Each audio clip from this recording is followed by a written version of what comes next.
Muy buenos días. Espero que tengas un muy bendecido día. Katy Fernández te saluda.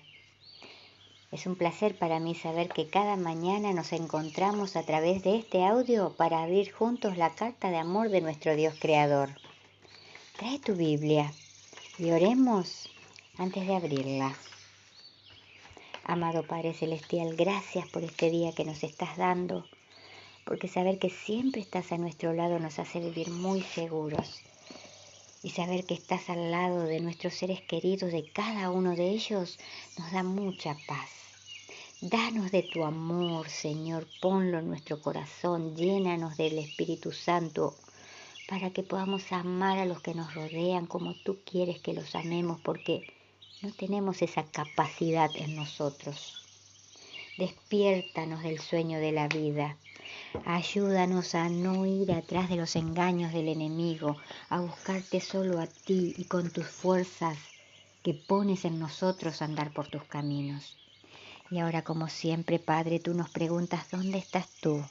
Aquí, deseosos de escucharte ante tu presencia, porque no queremos escuchar palabras humanas, que sea tu Espíritu Santo quien nos hable. En el nombre de Jesús, gracias Padre, te amamos. Amén. La lección de escuela sabática de esta semana lleva por título La unidad y las relaciones rotas. El versículo para memorizar lo encontramos en Romanos 5:10 y dice: porque si siendo enemigos fuimos reconciliados con Dios por la muerte de su Hijo, mucho más, estando reconciliados, seremos salvos por su vida. Seremos salvos por su vida. Romanos 5:10. Como hemos visto, incluso después del Pentecostés, la relación entre los creyentes a veces era tensa. El Nuevo Testamento registra repetidos ejemplos de la forma en que los dirigentes de la Iglesia y los miembros individuales manejaban estos desafíos. Estos principios son extremadamente valiosos para la Iglesia actual. Revelan los resultados positivos que pueden surgir cuando utilizamos los principios bíblicos para enfrentar los conflictos y perseverar en nuestra unidad en Cristo. En la lección de esta semana nos enfocaremos en el restablecimiento de las relaciones y en cómo las relaciones humanas impactan nuestra unidad en Cristo. El ministerio del Espíritu Santo implica acercar a las personas a Dios y a los demás. Incluye derribar las barreras en nuestra relación con Dios y con los demás. En resumen, la mayor demostración del poder del Evangelio no es necesariamente lo que la Iglesia dice, sino cómo vive la Iglesia. En esto conoceréis todos que sois mis discípulos, si tuviereis amor los unos con los otros. Juan 13:35. Sin este amor, todo lo que digamos sobre la unidad de la Iglesia quedará en la nada. La lección para el día domingo 2 de diciembre lleva por título Amistad restaurada. Pablo y Bernabé trabajaban juntos dando testimonio de Jesús, pero tuvieron un desacuerdo sobre si podían confiar en alguien tan temeroso como Juan Marcos. Hechos 15, del versículo 36 al 39. Los peligros potenciales de predicar el Evangelio hicieron que Marcos en un momento abandonara a Pablo y a Bernabé y regresara a casa. Hechos capítulo 13, versículo 13. Esta deserción indujo a Pablo a juzgar desfavorablemente y aún severamente por un tiempo a Marcos.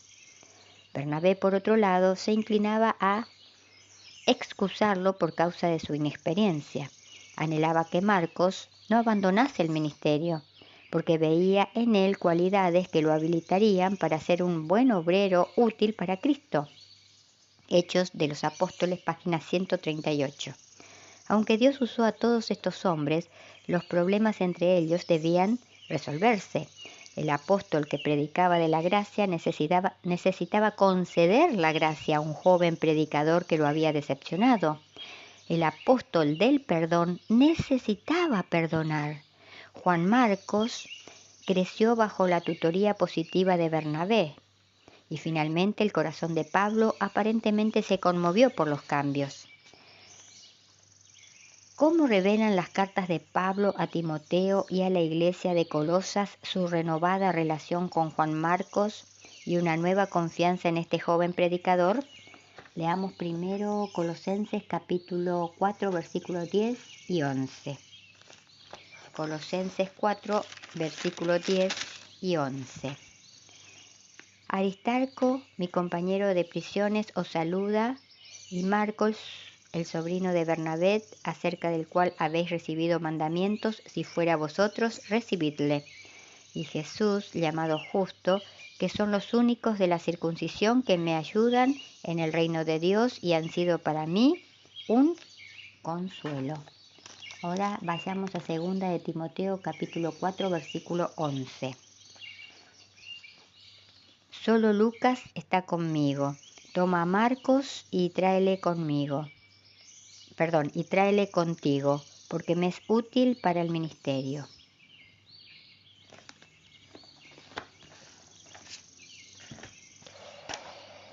Aunque los detalles de la reconciliación de Pablo con Juan Marcos quizás sean imprecisos, el registro bíblico es claro.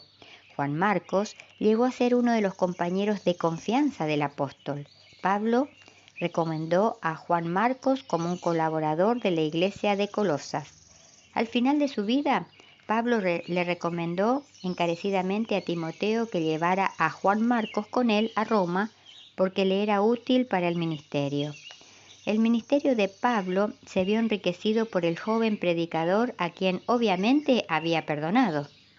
La barrera entre ellos se había quebrantado y pudieron trabajar juntos en la causa del Evangelio, más allá de los problemas que hubo entre ellos, y aunque Pablo creyera que su actitud anterior hacia Juan Marcos tenía sus razones, ahora todo había quedado atrás.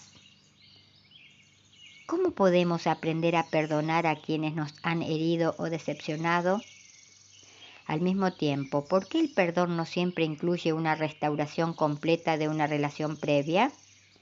¿Por qué no siempre es necesario? Ahora pasamos a la meditación de hoy, que lleva por título Vivir por fe. El versículo que lo encabeza está en Habacuc, capítulo 2, versículo 4. He aquí que aquel cuya alma no es recta se enorgullece, mas el justo, por su fe, vivirá. Vivir por fe es una expresión muy común en el vocabulario cristiano. En cambio, en el mundo secular, el lema es, más bien, hasta no ver, no creer. Entre los miembros del reino de Jesucristo se promueve el mensaje de vivir por fe. Sin embargo, la idea de vivir por fe puede sonar emocionante y evocar toda suerte de aventuras, emocionantes al principio. No obstante, con frecuencia, las personas encuentran mayor atractivo en la seguridad de saber qué es lo que va a ocurrir, en estar al mando de su propio futuro. Obviamente, es más cómodo creer en lo tangible, en lo que podemos ver. Hay más seguridad cuando se tiene un buen empleo, una casa bonita y algo de dinero en el banco, que en esperar que algo nos llegue mediante una mano invisible. Los que están desempleados y sin techo, los que han perdido a un ser querido o viven con una enfermedad incurable, frecuentemente se preguntan si tiene algún sentido confiar en Dios. ¿Cómo están las perspectivas de tu fe? Muchos tenemos nuestra propia agenda en la que ocupa un lugar destacado nuestro punto de vista personal de cómo creemos que debe ser la intervención de Dios, de cómo debe gobernar el mundo o de cómo debe y de cómo debe impartir justicia. Molestos a veces por lo que ha hecho en otras personas, decimos que Dios debería haber dado un castigo doble del que recibió. No sentimos alegría, nos sentimos disconformes cuando Él no actúa de acuerdo a lo que nosotros pensamos, de acuerdo a nuestra agenda. En consecuencia nos angustiamos y confundimos. El profeta Habacuc vivió una situación similar. Su libro, una especie de diario personal, pone de manifiesto su enojo, su disconformidad, sus dudas por la situación como actúa Dios. Una cosa es cierta, es imposible llamar a otros a la fe en Dios cuando nuestro propio corazón está lleno de tales sentimientos negativos e interrogantes acerca de Dios. Quien considera a Dios completamente invisible no puede regocijarse en Él y en su fuerza. En una condición tal, la perspectiva de la fe necesita cambiar. Porque antes de que puedas persuadir a otras personas para que pongan su fe en Dios, debes cambiar la comprensión que tienes del soberano del universo. Debes entregarle tu corazón y realmente entablar una relación de amor con Él. Que en este nuevo día que tenemos por delante podamos pensar en la fe de un niño. ¿Cómo es la fe de un niño? ¿Cómo acepta un niño y cree? Eso es lo que necesitamos. Aceptar hoy con fe la conducción divina. Digamos a nuestro Dios vivo, a nuestro Dios creador, a nuestro Dios todopoderoso que estamos satisfechos con su dirección soberana y abramos nuestro corazón para que lo llene de su Espíritu Santo y a la dinámica de la fe, que podamos entablar ya una relación íntima y profunda de amor con Él, que nos apasionemos, que nos enamoremos de Él.